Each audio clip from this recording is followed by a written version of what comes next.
পাহাড় কাটা শুরু হতে হতে আমরা লোক পাঠাতে পাঠাতে ম্যাজিস্ট্রেট জোগাড় করতে করতে পাহাড়টা কেটে শেষ করে ফেলে। এই হচ্ছে বাস্তবতা।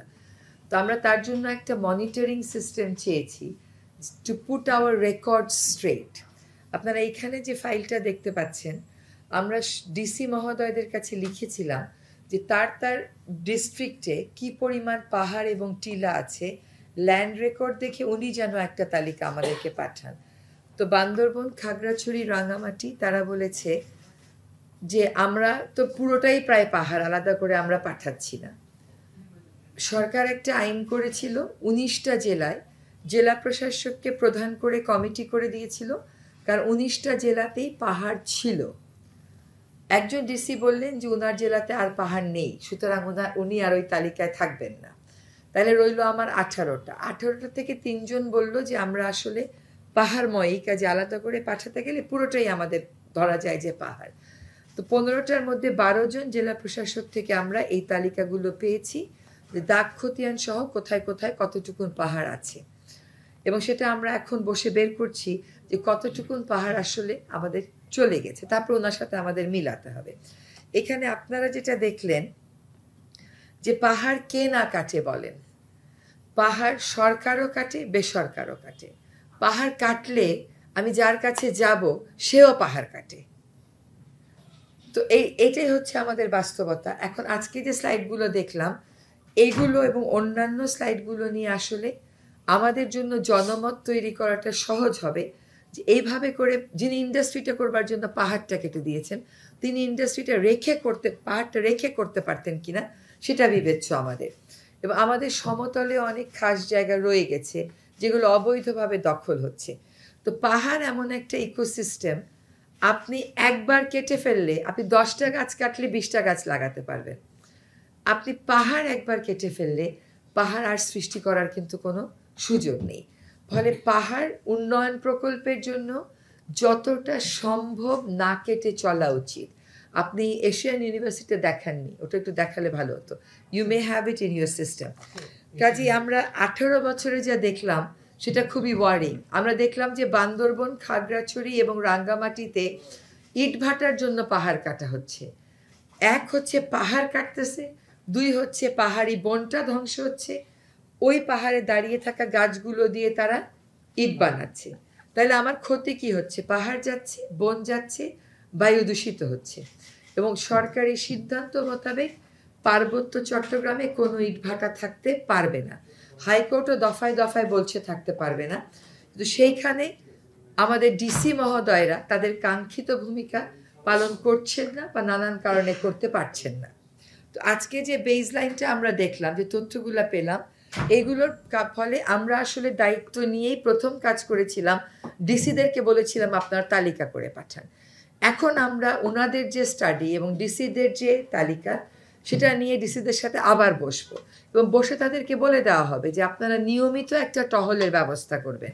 এখন পাহাড় কাটা আমি আজ পর্যন্ত স্থানীয় পর্যায় থেকে প্রশাসন থেকে জানতে পারিনি যে অমুক জায়গায় পাহাড় কেটেছে আমরা গিয়ে ঠেকিয়েছি। উল্টো হয়েছে, স্থানীয় জনগণ আমাকে জানিয়েছে, আমি তখন প্রশাসনকে জানিয়েছি, প্রশাসন তখন ম্যাজিস্ট্রেট পাঠিয়ে এটা আটকেছে। কিন্তু এইরকমভাবে পাহাড় আটকানো যাবে না, প্রশাসনের প্রতিনিয়ত নজরদারি থাকতে হবে এবং এই ম্যাপিংটা তাদের নজরদারি করাটাকে সহজ করতে পারবে। আমার 4টা ম্যাজিস্ট্রেট আছে, কিন্তু ইউএনের তো আছে, ডিসির তো আছে। তো সবার ম্যাজিস্ট্রেট যদি ধরেন একটা জেলাতে পাহাড় কোন জায়গাগুলোতে আছে আমরা জানি, আমরা যদি প্রশাসনকে 4টা ভাগে ভাগ করে দিই, তুমি প্রতিনিয়ত টহল দিবে, তাহলে দেখবে পাহাড় কোথায় কাটা হচ্ছে। তাহলে তো আমরা পাহাড় তো বাঁচাতে হবে, বাঁচানোর একটা রাস্তা বের করা যাবে।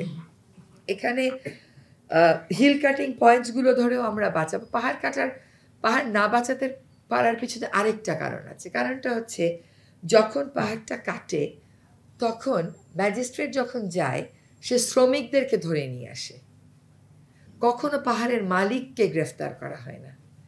পাহাড়ের মালিককে যদি গ্রেফতার করা হইতো তাহলে কিন্তু দেখা যেত এটা একটা সাড়া পড়েছে। এবং এই জন্য ডিসি মহোদয়দের কাছ থেকে আমরা মালিকদের নাম চেয়েছিলাম, তারা এখনো মালিকদের নাম দেয়নি।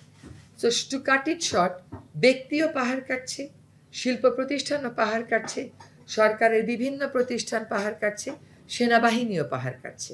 উন্নয়নের জন্য পাহাড় কাটা যাবে না, এটাই হচ্ছে আমাদের দর্শন হতে হবে। ন্যূনতম যদি কিছু কাটতে হয় সেটা একটা রিজিড প্রসেসের মাধ্যমে যাবে। আমার মন চাইলো আমি কেটে দিলাম, আমার মনে হইলো একটা উন্নয়ন প্রকল্প আমি অথরাইজ করলাম, এভাবে করে হতে পারে না। কক্সবাজারেও একটা স্টেডিয়াম হয়েছে সম্পূর্ণ পাহাড় কেটে, সেই স্টেডিয়ামে নাকি আন্তর্জাতিক মানের খেলা হবে। আপনারা খোঁজ নিয়ে দেখবেন তো যে সেই স্টেডিয়ামে আন্তর্জাতিক মানের আদৌ একটা খেলাও কখনো হয়েছিল কিনা। তাহলে ওই পাহাড়টা কাটার কি দরকারটা ছিল? হ্যাঁ, তো আমরা এই র্যাশনালগুলো তৈরি করছি এবং প্রতিনিয়ত কোথাও না কোথাও পাহাড় কাটার বিরুদ্ধে ম্যাজিস্ট্রেটরা যাচ্ছেন, কোথাও না কোথাও ম্যাজিস্ট্রেটরা গিয়ে সেটাকে আটকাচ্ছে। বাট এটা তো জাতির মনস্তত্ত্বে, জাতির উন্নয়ন মনস্তত্ত্বে ঢুকতে হবে যে আমরা পাহাড় আর কাটবো না। এবং যখন বলা হয় অপরিহার্য জাতীয় প্রয়োজন, তাহলে সেটা কি অপরিহার্য জাতীয় প্রয়োজন এটাকে আমাদের ডিফাইন করতে হবে। তো আমি ধন্যবাদ জানাই সিইজিআইএসকে, তাদের আসলে ডিসেম্বরের মধ্যেই পুরো কাজটা শেষ করার কথা ছিল। আমরা আপনাদেরকে আর বেশি দিন সময় দেব না, আপনারা যত সময় নেবেন তত পাহাড় কিন্তু কাটা হতে থাকবে। But thank you, some of the pictures are very convincing. এটা আমরা ক্যাবিনেটে উপস্থাপন করব, আমরা এটা ডিসি মহোদয়ের সাথে ঈদের সাথে ইমিডিয়েটলি মিটিংয়ে বসে যাব এবং তাদেরকে আমরা দিক নির্দেশনা দিয়ে দেব। আলী কদম, লামা, রামু এগুলো জায়গাতে পাহাড় কাটা হচ্ছে জানা কথা, তো সেগুলো জায়গাতে টহল আমাদেরকে বাড়াতে হবে। হ্যাঁ, আর আমরা আরও দুইটা ছোট ছোট সংবাদ আপনাদেরকে দিয়ে রাখি, তারপর আপনারা প্রশ্ন করবেন। একটা হচ্ছে আমরা ঢাকার খালগুলো উদ্ধারের পরিকল্পনাতে আমরা 19টা খালকে বেছে নিয়ে প্রায় 19টার কর্মপরিকল্পনায় চূড়ান্ত করে ফেলেছি বাজেট সহ। এটা হয়তো এই মাসের শেষের দিকে আমরা আপনাদের কাছে উপস্থাপন করব। আর 2টা কমিটি কাজ করে যাচ্ছে ঢাকা শহরের 4টা নদীকে দখলমুক্ত করতে কি কি কাজ বাকি আছে। দখল আসলে অনেকটাই মুক্ত হয়ে গেছে, দূষণ মুক্ত করতে আমরা কি কি কাজ করতে পারি। এইটা ফেব্রুয়ারির আগে এই রিপোর্ট হবে না, কারণ এটা জিপিএস দিয়ে প্রত্যেকটা পয়েন্ট আমাদেরকে দেখতে হচ্ছে। ইন্ডাস্ট্রি ইজি আইডেন্টিফাই করা, কিন্তু সিওয়েজ সিস্টেম, পুরা শহরের সিওয়েজ গিয়ে পড়তেছে আমার নদীগুলোতে। তো এইটা আসলে পয়েন্টগুলো আইডেন্টিফাই করে অ্যাকশন প্ল্যান আমরা আশা করি ফেব্রুয়ারির এন্ড নাগাদ আমরা চূড়ান্ত করে ফেলতে পারবো। আরেকটা কথা বলে দিচ্ছি যে প্রত্যেকটা জেলা প্রশাসক তার জেলার একটা করে নদী দখল এবং দূষণমুক্ত করার কর্মপরিকল্পনা আমাদেরকে পাঠিয়ে দিয়েছে। এটা বাজেট সহ পাঠিয়ে দিয়েছে। আমরা কিন্তু প্রজেক্ট বলতেছি না, খেয়াল করেন, আমরা বলছি কর্মপরিকল্পনা। এই 64টা জেলার জেলা প্রশাসক তাদের জেলার একটা করে নদী দখল দূষণমুক্ত করার কর্মপরিকল্পনা বাজেট সহ আমাদেরকে পাঠিয়ে দিয়েছেন। সেটার থেকে আমরা 8টা বিভাগীয় শহর এবং কক্সবাজার এই 9টাকে ধরে আবার একটা কমিটি তারা এটা যাচাই বাছাই করে কর্মপরিকল্পনা ফেব্রুয়ারির মধ্যে চূড়ান্ত করে ফেলবে। এরপরে এগুলোর অর্থ সংস্থান করে আমরা কাজে নামতে পারবো। আমি আশাবাদী যে খালগুলোর ব্যাপারে আমরা দ্রুতই কাজে নামতে পারবো, আর বাকিগুলোর ব্যাপারে দাতা সংস্থাদের কাছ থেকে উন্নয়ন সহযোগিতার সাথে আমরা কথাবার্তা চালিয়ে যাচ্ছি। মোট কথা হচ্ছে আমরা অ্যাকশন প্ল্যানগুলো চূড়ান্ত করে আপনাদের সকলের সামনে উপস্থাপন করতে পারবো এবং আশা করি কাজটা কিক অফ করতে পারবো। আপনারা যেই দেশেই খোঁজ নেন না কেন, নদী দূষণমুক্ত করার প্রক্রিয়া শুরু হয়ে শেষ হতে দেশভেদে 5 থেকে 10 বছর লেগেছে, কিন্তু কাজটা যেন চলমান থাকে সেভাবেই করে একটা অ্যাকশন প্ল্যান আমরা করে দিয়ে যাবো যে প্রথম বছরে কি হওয়া উচিত, দ্বিতীয় বছরে কি হওয়া উচিত, তৃতীয় বছরে কি হওয়া উচিত। So now the floor is open. আপনাদের কোনো প্রশ্ন থাকলে you are most welcome to ask questions.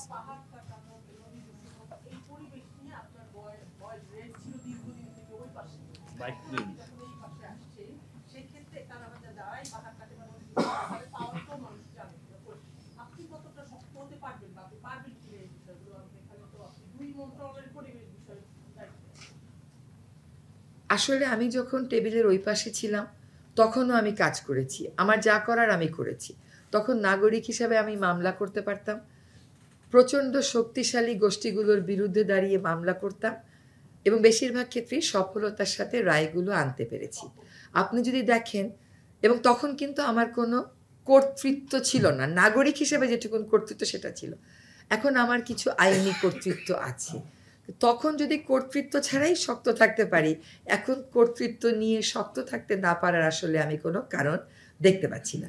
এই মুহূর্তে আমাদের জন্য যেটা চ্যালেঞ্জ হবে সেটা হচ্ছে এই কর্মপরিকল্পনাগুলো বাস্তবায়নের জন্য যে পরিমাণ আর্থিক সংস্থানের প্রয়োজন সেটা নিশ্চিত করা। তবে আমি আপনাকে একটা কথা বলি, আমরা কিন্তু সব কমিটিকেই বলেছি ব্যয় সাশ্রয়ী কর্মপরিকল্পনা দিতে। হাজারে হাজারে কোটি টাকার কর্মপরিকল্পনার দিকে আমরা যাচ্ছি না, because it's a continuing process. হ্যাঁ, মানে ইটস এ কন্টিনিউয়াস প্রসেস। কাজেই আমাকে নিয়ে আমি একদমই চিন্তিত না, আমি মনে করি যে সম্ভব। কিন্তু যেখানে আমার আপনাদের কাছে যেটা পরিষ্কার হওয়া দরকার সেটা হচ্ছে কাজটা শুরু হওয়া মাত্রই ফলটা দেখা যাবে না। এখন আমি আমার সচিব মহোদয় গত কোন বারে গেছিলেন আপনি? শনিবারে। গত শনিবারে 4টা নদী ধরে ধরে দেখে এসছেন, দেখেছেন যে এই যাবৎকাল দখলগুলো ভালোভাবেই মোটামুটি উচ্ছেদ হয়েছে। আর যেটা কাজ হয়েছে সেটা হচ্ছে নদীর পার বাধাই হয়েছে আর ইকো পার্ক হয়েছে। নদী রক্ষা তো ইকো পার্কের বিষয় না, নদী রক্ষা হচ্ছে দূষণটা নিয়ন্ত্রণের বিষয়, ড্রেজিংয়ের বিষয়, প্রবাহ নিশ্চিত করা, সেখানেও চ্যালেঞ্জ আছে। আপনি ড্রেজিং করবেন এক একটা নদীর নিচে 3 থেকে 5 মিটারের পলিথিন। সো এইগুলো আমাদেরকে এখন ডিটেইলসটা করতে হচ্ছে। আমরা যদি ডিটেইলসটা মোটামুটি নির্ভুলভাবে করে যেতে পারি, কাজটা শুরু হোক। এবং কাজটা যখন শুরু হবে, ধরেন যদি মনে করেন যে আমি শক্ত হচ্ছি না, আপনারা আমাকে সাহস দিবেন আমি শক্ত হব, সেজন্যই তো আপনাদের সাথে মত বিনিময়। না সময়, শোনেন, সময় তো একটা কাজ শুরু করলে আমাদের সেই সময় পাওয়ারও কথা না, কিন্তু কাজটা শুরু করে দেওয়ার সময় আশা করি পাবো। এবং কাজটা এমনভাবে শুরু করব এবং আপনাদের সহায়তা এমনভাবে চাইব যে আপনারা দেন যে এই কর্মপরিকল্পনাগুলো বাস্তবায়ন হওয়া দরকার। জনমত কিন্তু আমি মামলা করে একা করিনি, আপনারা এগুলো রিপোর্ট করেছেন বলেই জনগণও জেনেছে যে তার নদীগুলো দখল দূষণ মুক্ত হওয়া দরকার। কাজে সেই কাজগুলো আপনাদের জায়গা থেকে আপনারা করবেন। আমি মনে করি আগামীতে রাষ্ট্র পরিচালনার যেই দায়িত্ব নিক না কেন, নদী দূষণ করেই চলে যাবে, এই দিনগুলো মনে হয় বদলাবে। আমার নাম মুন্নাফ রশিদ, আমি এখন টিভিতে কাজ করি। এই যে পাহাড় বা এই যে প্রাকৃতিক সম্পদ ম্যাপিং এর যেটা কথা বললেন, এটা শুধু আপনারা ম্যাপিং করবেন নাকি যারা কেটেছে বা যারা দখল করেছে তাদেরকে চিহ্নিত করবেন? এবং আমরা তো জানি যে তারা ইতিমধ্যে চিহ্নিত, তাদের বিরুদ্ধে আপনারা ব্যবস্থা নেবেন কিনা, আইনি কোনো ব্যবস্থা, শাস্তির কোনো ব্যবস্থা রাখবেন কিনা? আপনি এরকম ফিউচার টেন্সে প্রশ্ন করতেছেন। আমি তো সারাদিনই পাহাড় কাটা আটকাচ্ছি আর শাস্তি দিচ্ছি, ওগুলো খবর আপনাদের কাছে পৌঁছায় না কেন? দীপঙ্কর তো নিশ্চয়ই খবর পৌঁছাচ্ছে। আমরা তো প্রতিদিনই খবর পাঠাচ্ছি যে পাহাড় কাটা, কোথাও যদি মাঝরাতেও শুনি তাহলেও ইউএনওকে বলি যে আপনি লোক পাঠান, এটা থামাতে হবে। সো এটা চলছে, কিন্তু এইটার জন্য সুবিধা যেটা হবে, কাজটাকে আমরা গুছিয়ে আনতে পারবো। এখন এখানে পাহাড় কাটছে ফোন করি, তারপরে ওইখানে পাহাড় কাটছে, এরকম না করে এমন একটা মনিটরিং প্ল্যান করা যে প্রতিনিয়ত পাহাড়গুলোর উপর সরকারের নজরদারি থাকবে। That's the whole plan. হ্যাঁ, ওটা তো ওর ব্যবস্থার দিকে যাব বলেই তো কথাটা বললাম। এবং সেজন্যই ডিসি মহোদয়দের কাছ থেকে মালিকদের নাম চেয়েছি, আর সেজন্যই ডিসিরা আমাকে মালিকের নাম দেয়নি, কিন্তু মালিকের নাম আমি জোগাড় করছি। জি, মাননীয় উপদেষ্টা, আমার নাম নোমান, আমি আমাদের সত্যিকারে কাজ করছি। আমার দুইটা প্রশ্ন, একটা পাহাড় নিয়ে, একটা নদী নিয়ে। প্রথম প্রশ্নটা হলো পাহাড় বিষয়ক, যে আপনি যে কথাটা বলছেন যে পাহাড়ে কোনো একটা স্থাপনা করতে হলে, কোনো একটা অবকাঠামো তৈরি করতে হলে অবশ্যই অধিদপ্তরের, পরিবেশ অধিদপ্তরের একটা ছাড়পত্র নিতে হবে। আমরা যতটুকু জানি যে কোনো স্থাপনা নির্মাণের ক্ষেত্রে পরিবেশ অধিদপ্তর অবশ্যই ছাড়পত্র দেওয়ার কথা না, এবং দিচ্ছে না। আপনারা এগুলো চিহ্নিত করে এই যে অনুমোদনগুলো, যেগুলো যেমন আমি একটা উদাহরণ দিয়ে বলি, বেন্দ্রিশ সাহেব একটা পুরো পাহাড় দখল করে ফেলেছেন, তিনি ছিলেন পুলিশের আইজিপি, ফলে কারোই বাহারও সাহস নেই সেখানে গিয়ে হাত দিয়ে বন্ধ করে রাখেন। স্বাভাবিকভাবেই আপনি এখন সরকারে আছেন, এই অনুমোদনগুলো বাদ দিবেন কিনা, মানে বাতিল করার কোনো উদ্যোগ নেবেন কিনা, এক নম্বর প্রশ্ন। আমার সেকেন্ড প্রশ্ন হলো নদী বিষয়ক। যে নদী বিষয়ক আমরা জানি যে আগামী বছর আমাদের যে ইন্ডিয়ার সাথে গঙ্গা চুক্তি যেটা আছে, এটা মেয়াদ আগামী বছর শেষ হবে। যদিও আমাদের পানির ন্যায্য প্রাপ্যতা নিয়ে আমাদের প্রশ্ন আছে। নেক্সট আমি মানে পরের বছর থেকে কি হবে, আপনারা চুক্তি নবায়ন করার কোনো উদ্যোগ নেবেন কিনা? প্লাস আমাদের যে অবৈধ 54টা নদী আছে, যেগুলো আমরা ওয়াটার শেয়ারিং গুলো, যে আমরা ন্যায্য পানির যে ন্যায্য হিসাব আমরা পাচ্ছি না, এবং সামনে একটা আশঙ্কা করা হচ্ছে যে সামনে ড্রাই সিজন আসতেছে, আমাদের সেচ প্রকল্প সেখানে আমাদের একটা সংকট তৈরি হতে পারে, যেখানে তিস্তা প্রকল্প সেখানে পানি পাচ্ছি না, গঙ্গা পানি পাবো না। জি, থ্যাংক ইউ ভেরি মাচ। জি, প্রথম কথা হচ্ছে যে আপনারা ইতিমধ্যে দেখেছেন যে কতগুলো জায়গাতে আমরা প্রকল্প বাতিল করে বনটা ফেরত নিয়ে এসেছি, পাহাড়টা ফেরত নিয়ে এসেছি। যেমন কক্সবাজারে এই যে আমাদের সচিবদের জন্য বিসিএস প্রশাসন একাডেমি হতো, কিন্তু আমরা একমত হয়েছি যে একটা রক্ষিত বনে পাহাড়ের মধ্যে একাডেমি হতে পারে না। হ্যাঁ, সে জায়গায় ফেরত আনা হয়েছে, ফুটবল একাডেমির জায়গায় ফেরত আনা হয়েছে, একজন মুখ্য সচিবের ভাইয়ের স্মৃতি রক্ষার্থে রক্ষিত বন দিয়ে দেওয়া হয়েছে, ওখানে ফেরত আনা হয়েছে। সোনাদিয়া যেখানে ইকো দ্বীপ, ওখানে আমরা বনভূমি ফেরত আনতে চিঠি পাঠিয়ে দিয়েছি। আমরা মিরেশ্বরাইতে যেটুকুন কাটা হয়ে গেছে সেগুলোর ব্যাপারে তো কিছু করার নাই, কিন্তু 4000 একর এখনো বেঁচে আছে, ওগুলো ফেরত আনবার চেষ্টা করছি। কাজে এই পর্যন্ত কিন্তু আমাদের অন্তত 1003 একর বন আমরা ফেরত নিয়ে চলে এসেছি, রেকর্ডও সংশোধন হয়ে যাচ্ছে। আমরা গাজীপুরে 5ই অগস্টের পরে 88 একর বনভূমি দখল হয়ে গেছিল। এই 88 একরের মধ্যে আমরা 20 একর উদ্ধার করেছি, এখনো পর্যন্ত উদ্ধার হয়েছে। বাকিটুকুনো আমরা টার্গেট দিয়েছি যে 3 মাসের মধ্যে, তার মধ্যে 1 মাস চলে গেছে, আর 2 মাসের মধ্যে আশা করি আমরা উচ্ছেদ করব। তারপরে ক্রমান্বয়ে আমরা অন্য জায়গাগুলোতে মানে আমাদের সময় সব উদ্ধার হবে না, কিন্তু আমাদের দৃষ্টান্তগুলো সৃষ্টি করে যেতে হবে। আপনি বলেন বিসিএস প্রশাসন একাডেমি জিনিসটা বাতিল হয়ে গেল, ফুটবল ফেডারেশনটা বাতিল হয়ে গেল। আমাদের মুশকিল হচ্ছে আমরা কতটুকুন করছি সারাক্ষণ এটা বলছি না, কিন্তু এটা একসময় will keep the record. So অবশ্যই আজকে যেরকম বলা হলো যে এখানে ক্যান্টনমেন্ট হয়েছে, এবং এটা বলতে হবে, এটা পাহাড় কেটে এরকমভাবে ক্যান্টনমেন্ট করা যায় না। এবং পরিবেশ অধিদপ্তর এখনো পর্যন্ত 4-5টা জায়গাতে বনের 2 একর চেয়েছে, আমরা নিষেধ করে দিয়েছি, দেওয়া যাবে না। এর আগে কিন্তু দেয়া হয়েছে। তারপরে পাহাড়ের কয়দিন আগে সিলেটের একটা হাইওয়েতে আমাদের 2 একর পাহাড় এবং টিলা এবং কিছু নদীর পার আমরা মানা করে দিচ্ছি, এইটুকুন বাদ দিয়ে আপনাদের হাইওয়ে করতে হবে, এইটুকুনে আমরা অনুমতি দিচ্ছি না। So the process has begun. আর কোনো কোনো ক্ষেত্রে আমরা দেখব যে দখলকৃত বনভূমি আমরা আগেই 88 একরটা করি, 88 একরের পরে অন্যান্য দখলকৃত বনভূমি উদ্ধারে আমরা নামব। সেকেন্ড কোয়েশ্চেনটা হচ্ছে আমাদের স্বার্থে অবশ্যই আমাদের সকল অভিন্ন নদীতে আমাদের যে পানির উপরের স্বার্থ, এটা রক্ষা করতে হবে।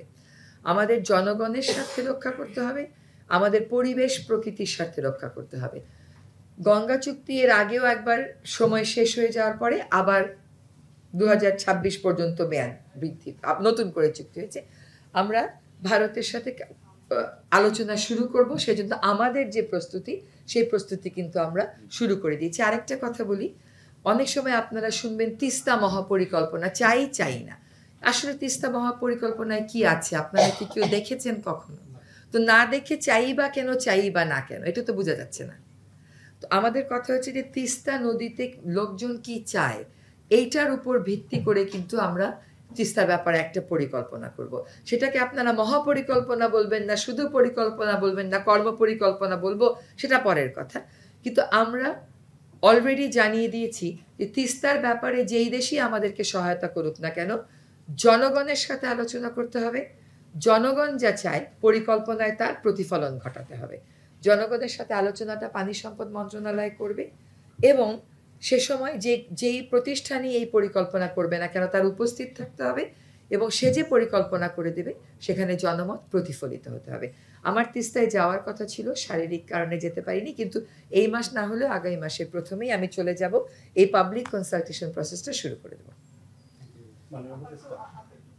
জি না, আপনি কোন বিষয়ে? পরিবেশ? আমি আসলে বুয়েট থেকে এসেছি। ও জি, জি সরি আসলে লাস্ট মিনিটে জি আমি সরি জি বলেন। আমি অধ্যাপক শরীফুল ইসলাম, প্রকৌশল বিশ্ববিদ্যালয় প্রকৌশল বিভাগ। তো আমি যেটা বলতে চাচ্ছি যে ডেফিনেটলি এখানে যে প্রেজেন্টেশন হয়েছে, যে কর্মপরিকল্পনা নিয়েছেন, এটা অত্যন্ত সাধুবাদ জানাতে হয়। তো আমি একটা লাইনে যুক্ত করব, যেটা হচ্ছে যে এই কর্মপরিকল্পনায় ম্যাপিং না, শুধু টেকনিক্যাল সলিউশনগুলো কি হবে, সেটা যেন কস্ট এফেক্টিভ হয় এবং মানে সেটা যেন সাস্টেনেবল হয়, সেই ব্যাপারে আপনারা কি উদ্যোগ নিচ্ছেন, বা আমাদের যদি কোনো সহযোগিতা করার কিছু থাকে। আপনার পাহাড় যেগুলো অলরেডি মানে মনে করেন যেগুলো I know who you are now, I know who you are.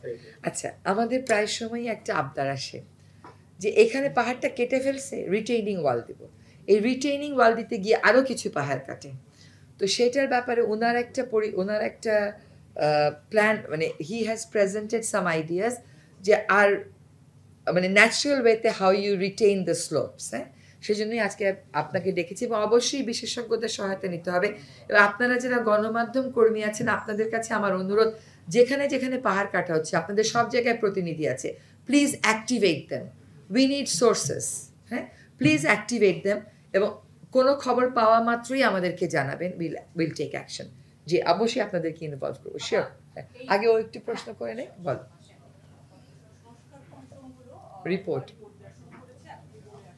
আচ্ছা আমরা পরিবেশেরটা শেষ করে তারপরে তোমরা যদি অন্য প্রশ্ন থাকে সেটা। আচ্ছা তাহলে পরিবেশ নিয়ে আর কোনো প্রশ্ন না থাকলে এটা শেষ হোক, তারপরে সংস্কার কমিশন নিয়ে কথা বলা যাবে। হ্যাঁ বলো বলো।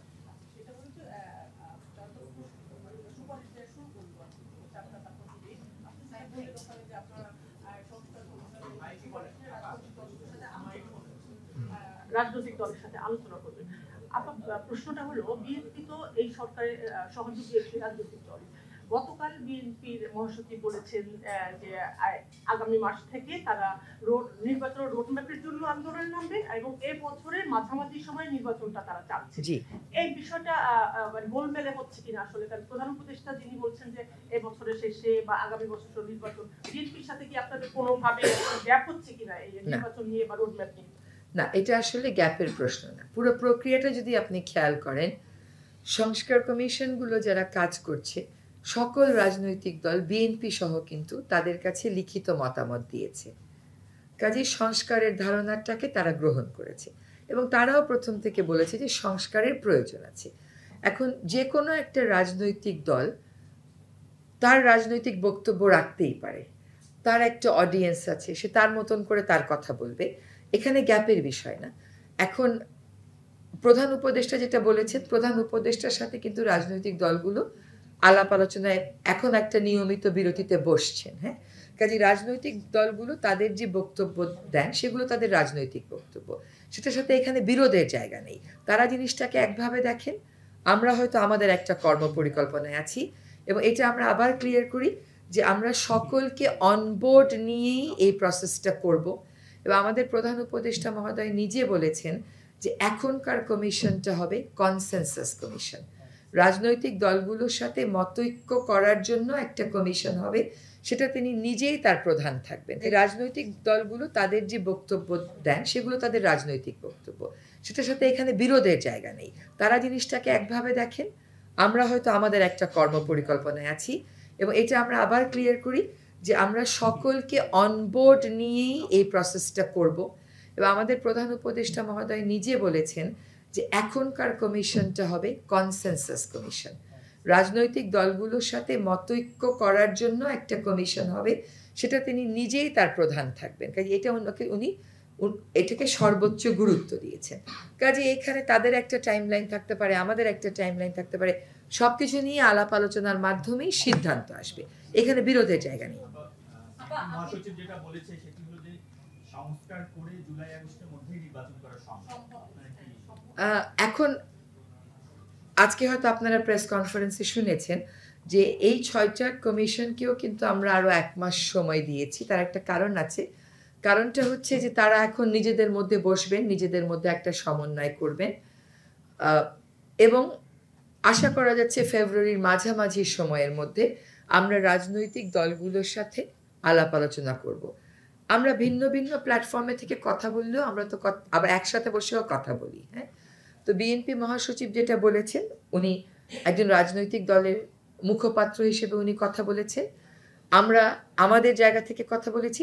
দুইটা জায়গা যখন এক হবে আমি মনে করি যে শান্তিপূর্ণভাবে আমরা একটা ঐক্যমতে পৌঁছাতে পারবো। এবং আমাদের প্রধান উপদেষ্টা মহোদয় বলেছেন যে কতটুকুন সংস্কার করব এটা নির্ভর করবে কতটুকুন ঐক্য আমরা গড়ে তুলতে পারলাম।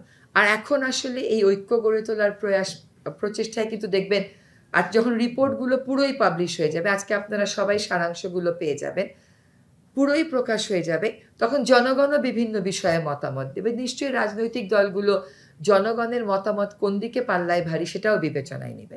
সবগুলো ফ্যাক্টরকে বিবেচনা করে আমি মনে করি ঐক্যমতের ভিত্তিতে আগানো আমাদের পক্ষে সম্ভব হবে।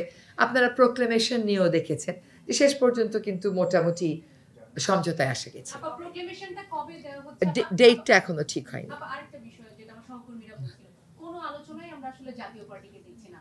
অন্তর্বর্তী সরকারের আসলে ব্যাখ্যাটা কি জাতীয় পার্টির বিষয়? এটা একটা বিষয়। আরেকটা প্রসঙ্গ জানতে চাই, যদি ভুল না করি ডিসেম্বরের 23 তারিখে একটা নোট ভার্বাল পাঠানো হয়েছিল দিল্লিতে শেখ হাসিনা সাবেক প্রধানমন্ত্রীকে ফিরিয়ে আনার ব্যাপারে আজকে প্রেস কনফারেন্সে আইন উপদেষ্টাও বলেছেন যে জুলাই আগস্টের যে গণহত্যা সেটার বিচারের পরেই নির্বাচন।